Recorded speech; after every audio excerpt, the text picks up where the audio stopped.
saudara-saudara, kali ini kita bahas tentang Bahar Smith. Karena belakangan Bahar Smith begitu viral, informasi tentang Bahar memenuhi berbagai platform media sosial. Ya, banyak orang begitu terkagum-kagum kepada Bahar, terutama para muhibbin, ya kan? Mungkin saat ini para muhibbin masih menginginkan ada drama baru. Mereka menunggu drama baru yang akan dimainkan oleh Bahar bin Smith. Bahar Smith ini adalah tokoh yang paling pandai menghibur masyarakat. Termasuk saya adalah orang yang paling terhibur dengan Bahar Smith. Ya, banyak sekali adegan-adegan yang dimainkan oleh Bahar Smith di akun media sosialnya, begitu benar-benar menghibur masyarakat, menghibur para muhibbin, termasuk saya terhibur. Bagaimana dulu begitu viral dia mendramakan sudah pernah ditembak orang gitu ya. Lalu dia mendramakan ada seorang gadis yang menikah siri dengan dia katanya. Tetapi kemudian ada damai di situ ya. Sebagai seorang konten kreator, Bahar Smith itu luar biasa. Ide-idenya begitu cemerlang, begitu brilian ya. Nah, saudaraku, sebelum kita bahas lebih jauh tentang eksistensi Bahar Smith, kita juga harus berterima kasih kepada Bahar nih. Kenapa kita sampai harus berterima kasih? Nah, kita bahas ini. Berikut ini kita suarakan. Nah, jadi sebelumnya kita sampaikan semoga semuanya sehat walafiat, ditambah dan diluaskan rezekinya oleh Allah Subhanahu wa taala. Diberikan kemudahan dalam semua urusannya yang baik, ditambah dan diluaskan rezekinya. Tentu saja mudah-mudahan diberikan umur usia yang panjang yang penuh barokah, maghfirah, hidayah dari Allah Subhanahu wa taala, dan semoga diberikan keselamatan baik di dunia dan di akhirat. Amin ya rabbal alamin. Selalu kita ingatkan di setiap pembukaan video kita, untuk selamat di dunia dibutuhkan ilmu, untuk selamat di akhirat dibutuhkan ilmu. Tidak dibutuhkan sedikit pun nasab dari oknum-oknum Habib Ba'alawi yang sekarang sudah terbukti nasab yang diaku sebagai keturunan Rasulullah palsu. Berdasarkan kajian ilmiah, bukan fitnah. Berdasarkan tes DNA malah lebih parah. Sebagaimana pendapat Dr. Sugeng Sugiharto, mustahil Ba'alawi sebagai keturunan Rasulullah melalui tes DNA. Nah, saudaraku, kita makanya perlu suarakan karena masih banyak orang yang perlu pencerahan, edukasi. Kalau mempercayai sesuatu harus ada bukti. Ya, itu baru namanya orang yang masih memiliki akal sehat yang berfungsi dengan baik.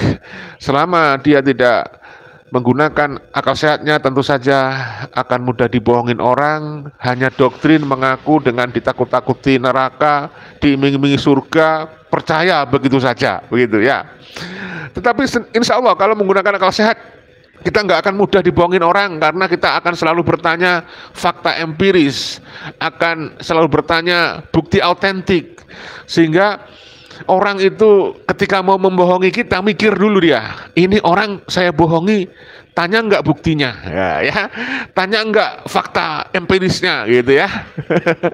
Jadi itu yang harus kita sampaikan, karena mereka oknum-oknum Ba'alawi terus mereproduksi kebohongan demi kebohongan, kedustaan demi kedustaan, supaya orang lain yakin bahwa mereka sebagai keturunan Rasulullah dengan membuat cerita-cerita khurafat, menakut-nakuti para umat muslim nahdien yang kurang literasi dengan ancaman neraka, ancaman tidak mendapatkan syafaat dari Rasulullah, ya, dikafir-kafirkan. Ya, ada cerita tuh di Batam, ada seorang pengurus NU di Batam nih, ada diskusi dengan oknum Habibnya kalah hujah, gak bisa lagi berdiskusi, kalah.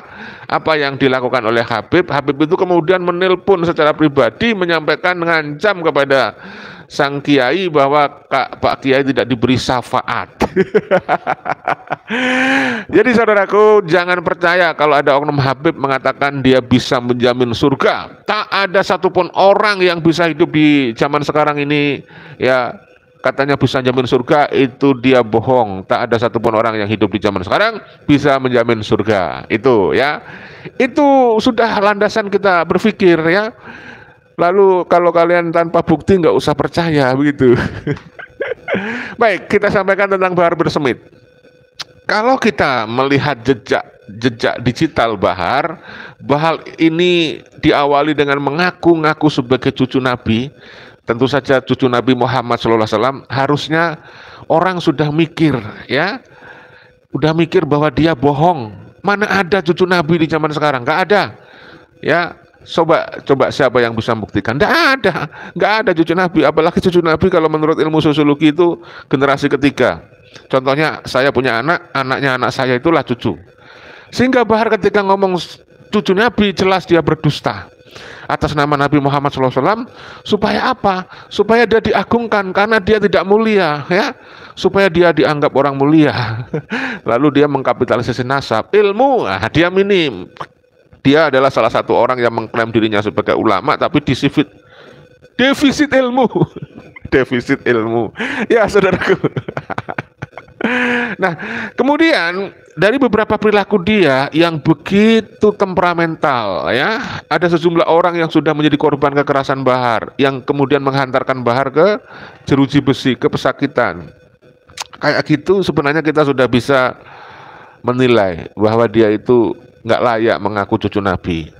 Lalu kemudian ketika di pengadilan dia menyebut sampai berani di depan hakim berbohong. Di dalam tubuh aneh mengalir darah suci Rasulullah, ya. Tetapi setelah dituntut untuk tes DNA, dia tidak berani alias terbirit-birit dengan berusaha mencari dalih untuk membatalkan tuntutan tes DNA, mengharamkan mengikuti dalil yang disampaikan oleh Hanif Al-Atos, saudara. Tapi dari kondisi itu kita kemudian berterima kasih. Saya bisa bilang jasamu besar tiada tara Bahar, karena dengan perilakumu kemudian Allah membuka tabir kepalsuan. Dari salah satu perilaku Bahar inilah kemudian mendorong Kiai Haji Imaduddin Usman Al-Bantani, ya. Nah, ini saya disclaimer nih, para pembenci Kiai Haji Imaduddin Usman menuduh Kiai Imaduddin Usman itu berbohong karena memakai nama Usman, ya, Kiai Haji Imaduddin Usman. Nah, saya kasih tahu ya, seseorang itu punya hak mau menisbatkan dirinya kepada keluarga dari ibunya atau keluarga dari ayahnya, ya. Nah, kebetulan Kiai Imaduddin Usman itu memakai nama dari keluarga nenek. Jadi jelas Usman itu dinisbatkan dari keluarga nenek. Jadi nggak ada yang salah. Oleh karena itu camkan para muhibin yang membenci Kiai Imaduddin, ya, para muhibin Habib ini, Kiai Imaduddin tidak berbohong, ya, itu sesuai dengan silsilah keluarga beliau. Jadi beliau menisbatkan nama beliau tidak harus ke keluarga ayahnya. Dengar itu, ya. Oke, lanjut. Nah, dari perilakunya Bahar yang sedemikian rupa itu, kemudian Kiai Imaduddin terdorong untuk membuat sebuah kajian, ya. Karena beliau itu dibuka hatinya, diberikan hidayah oleh Allah. Sebelumnya beliau itu menisbat nasab Ba'alawi sebagai keturunan Rasulullah. Bukti karya Kiai Imaduddin di waktu sebelum beliau kajian itu ada buku beliau, kitab beliau yang menisbat nasab Ba'alawi sebagai keturunan Rasulullah, gitu loh, ya. Tetapi beliau tidak taklid buta, logikanya masih berjalan, akal sehatnya masih normal, ya. Bahkan beliau pun yang awalnya menjadi anggota FPI kemudian keluar dari anggota FPI dan beliau melanjutkan kajian ilmiah untuk meneliti nasab Ba'alawi. Kepandaian beliau dalam membaca kitab itu menjadi modal dasar beliau untuk terus mengkaji, meneliti nasab Ba'alawi apakah tersambung kepada Rasulullah SAW. Dan beliau memegang tinggi kejujuran ilmiah. Di dalam hatinya beliau itu tertanam sebuah keyakinan kalau memang hasil dari riset atau kajian penelitiannya Kiai Imaduddin, penelitian beliau menemukan bahwa benar Ba'alawi tersambung kepada Rasulullah, itu pasti akan disampaikan kepada publik. Pasti hasilnya akan dipublikasikan sebagaimana hasil penelitian. Tetapi ternyata hasil penelitian beliau menemukan fakta bahwa Ba'alawi tidak tersambung. Lah kalau faktanya tidak tersambung, apakah harus kemudian kita membuat berita palsu, membuat informasi palsu, mempublikasikan hasil yang palsu? Nggak mungkin. Beliau sebagai seorang alim, seorang ulama harus memegang tinggi yang namanya kejujuran ilmiah. Akhirnya hasil dari riset beliau, penelitian beliau, kajian nasab beliau, ternyata Mbak Alawi tidak tersambung, tidak terkonfirmasi sebagai keturunan Rasulullah sesuai klaim sepihak mereka. Maka disampaikan itu kepada masyarakat sesuai hasil temuan. Jadi yang membatalkan nasab Alawi itu karena memang data-datanya seperti itu. Dari pihak Robito sendiri juga tidak mengkandor Robito diam saja. Robito bahkan tidak mau menunjuk seorang yang dianggap pinter punya bom nuklir untuk diberikan surat tugas mewakili Robito Alawiyah. Tidak berani. Siapa? Bapak Qurtubi Jailani. Katanya sudah menyusun kitab. Hujah yang dianggap di situ ada antitesis yang akan merontokkan tesis Kiai Madudin. Tapi sampai sekarang dengan berbagai alasan Bapak Qurtubi Jailani tidak berani meminta SK, surat keputusan Robito Alawiyah, untuk mendapatkan surat tugas untuk dijadikan sebagai senjata, sebagai pusaka menghadapi Kiai Madudin Usman. Karena Kiai Madudin Usman sejak dulu sudah menyampaikan, beliau mengatakan akan menghadapi diskusi dengan orang pribumi asal orang pribumi itu mewakili nama Robito Alawiyah, membawa surat resmi, ya, membawa surat resmi sehingga nanti bisa diambil sebuah kesimpulan, keputusan kalau memang siapa yang menang, siapa yang kalah, siapa yang terbukti, siapa yang tidak. Seperti itu, saudaraku, ya. Jadi dalam konteks ini ya kita harusnya pakai logika akal sehat. Kalau sudah sedemikian itu jalan ceritanya, kamu masih percaya kepada Orang Habib Alawi dan masih percaya kepada Robito Alawiyah, kamu terus terang saya pertanyakan akal sehatnya. Apakah masih sehat, bro? Apakah masih normal, bro? Jadi saya tidak bermaksud merendahkan Onum Habib maupun Robito. Ini adalah sebuah informasi yang terjadi sebagai fenomena sosial yang ada di masyarakat dalam perkembangan polemik nasab Mbak Alawi. Buktinya apa? Sampai sekarang Mbak Alawi tidak mampu menghadirkan bukti-bukti bahwa mereka keturunan Nabi, tapi malah justru provokasi dan mengajak muhibinnya untuk persekusi para kiai-kiai. Apakah itu kurang ajar? Itu pertanyaan, bro, ya. Terima kasih Bang Sudarto Dimejo, hadir pertama untuk komentar pertama nih, ya. Katanya Bang Sudarto ini, bom nuklirnya masih dipinjam Israel. Itu lama-lama kalau disimpan terus itu akan bisa meledak di rumahnya sendiri itu Pak Qurtubi. Ya, jadi kembali kepada Bahar bin Smith, ya. Akhirnya atas jasa Bahar bin Smith, Kiai Madudin akhirnya tergerak hati untuk melakukan penelitian. Nah, itu saudaraku. Nah, baru-baru ini Bahar membuat drama baru nih, diekspos besar-besaran. Bahwa dia sedang sekarat dalam tanda petik, tapi sekarang sudah saya lihat di channel YouTube-nya dia sudah live streaming, artinya dia sudah membranding dirinya, menunjukkan ke masyarakat, iki lo aku udah sehat lagi, ini lo saya sudah baik-baik saja, begitu. Tapi yang jelas banyak juga yang komentar nih, kejadian yang dialami Bahar terkait masalah sakitnya itu dalam tanda petik, ya, sekaratnya itu dalam tanda petik, itu kalau toh serius itu menguntungkan Bahar, kalau toh tidak serius itu pun menguntungkan Bahar. Saya tidak akan mengatakan itu serius atau bukan, tetapi itu ya drama kehidupan, sandiwara. Karena apa? Di dunia ini kan sebenarnya hanya panggung sandiwara kok, ya. Iya, ini panggung sandiwara saja, kita ini hidup menjalankan skenario yang ditulis oleh Tuhan.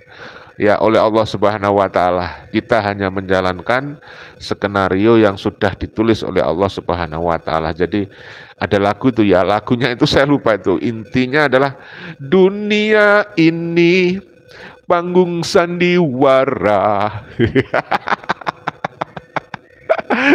Ya kan, betul apa betul? Baik saudaraku, saya informasikan berikutnya sebuah analisis seperti biasa yang sering saya kutip untuk tambahan literasi kalau kita capek ngobrol, kalau kita capek cuap-cuap, kalau kita capek ngedabrus, saya sampaikan sebuah analisis tajam dari Gusmar. Terima kasih Gusmar ya atas kontribusi videonya. Sehat selalu Gusmar dan terus mencerahkan umat, mengedukasi umat, menyampaikan informasi-informasi yang berbobot, berkualitas. Terima kasih Gusmar. KBN Nusantara berikut ini. Sebuah akun X, ya, dulu Twitter ya, sekarang X, ada unggahan yang berbunyi begini. Ini akunnya namanya Nol Gagal, Zero Fail. Alhamdulillah Habib Bahar sudah keluar dari rumah sakit. Kemudian videonya di situ ada sosok yang mungkin disebut sebagai Habib Bahar, mungkin ya, pakai roda ya, kursi roda didorong oleh para orang-orang di sekitarnya. Oke, saya hanya ingin memesankan kepada kita semuanya, khususnya para aktivis anti radikalisme, aktivis-aktivis yang selama ini mengkritisi atas perilaku keturunan orang-orang Yaman ini, untuk hati-hati, jangan sampai kemudian terjebak dengan propagandanya, provokasi. Mereka seringkali suka bermain drama, suka berdrama. Jadi nggak usah terkecoh lah, nggak usah percaya. Kalau saya sarankan nggak usah percaya dengan drama-drama yang sering mereka mainkan. Seringkali drama mereka itu, mereka kan suka ya bermain drama. Ada maksud dan tujuan tertentu untuk mengecoh, untuk menjebak dan lain sebagainya. Jadi nggak usah terlalu heboh ditanggapi, baik nanggapin positif ataupun nanggapin negatif. Kalau saya sih tidak percaya, Ya, mengapa tidak percaya? Karena pernah juga ada drama-drama yang yang kemudian nggak jelas kabarnya gitu kan ya. Contoh yang dulu pernah heboh kan, katanya ditembak oleh seseorang itu ya. Mana ada orang ditembak katanya sampai berdarah-darah. Kabarnya mana nggak ada ini. Menurut saya kan salah satu bentuk dari drama. Ya, tujuannya apa? Walau alam biswab. Apalagi bagi para youtuber itu ya, hati-hati. Kita harus ingat bahwa hari ini kita sedang berperang melawan, dalam tanda petik ya, berperang narasi, berperang opini, melawan kelompok mereka, melawan kelompok-kelompok yang mengaku diri sebagai keturunan Nabi. Awas, hati-hati dengan jebakan Batman, dengan propaganda, dengan drama-drama yang kerap kali mereka lakukan. Sekali lagi, nggak usah digubris, nggak usah di framing begitu heboh. Ya kalau betul-betul sakit itu drama ya. Nanti kalau Anda percaya, terlalu senang dan lain sebagainya,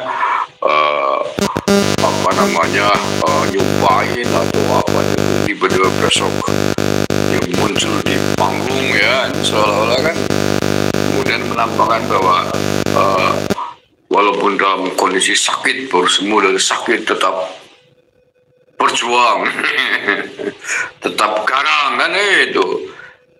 Contoh kecil kan kayak gitu. Nah, nanti pada akhirnya dia yang akan menangguk simpati dari para mukibinnya itu ya. Ya karena selama ini di framing sakit gitu ya, di framing pakai kursi roda, di framing apa namanya, tidak berdaya, tapi faktanya kemudian tidak lama setelah itu tampil karang. Oh. Paham maksudnya kan?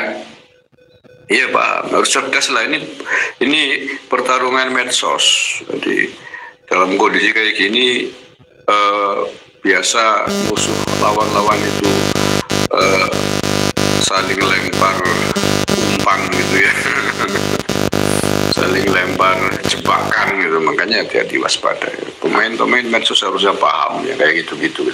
Lagi pula apa untungnya juga kalau kemudian mengangkat videonya, beritanya dibully, itu nggak ada untungnya sama sekali. Seandainya pun benar dia sakit gitu ya, kalau kemudian kita membuli besar-besaran, apalagi sampai mendoakan buruk sebagaimana teman-temannya mereka suka melakukan begitu, gak ada untungnya. Malah kita yang rugi. Kita membuli orang sakit kan tidak boleh, kita rugi. Seandainya dia benar-benar sakit. Kalau kemudian ternyata benar bahwa dia sedang dramatisasi, ya, sedang bermain drama, itu kemudian kalau kita membuli doain kita terjebak dalam permainannya, nanti kita justru yang akan dibully balik. Ya, saudaraku, benar sekali yang disampaikan dengan Gusmar. Intinya kita harus tetap berpikir positif dan hati-hati ya.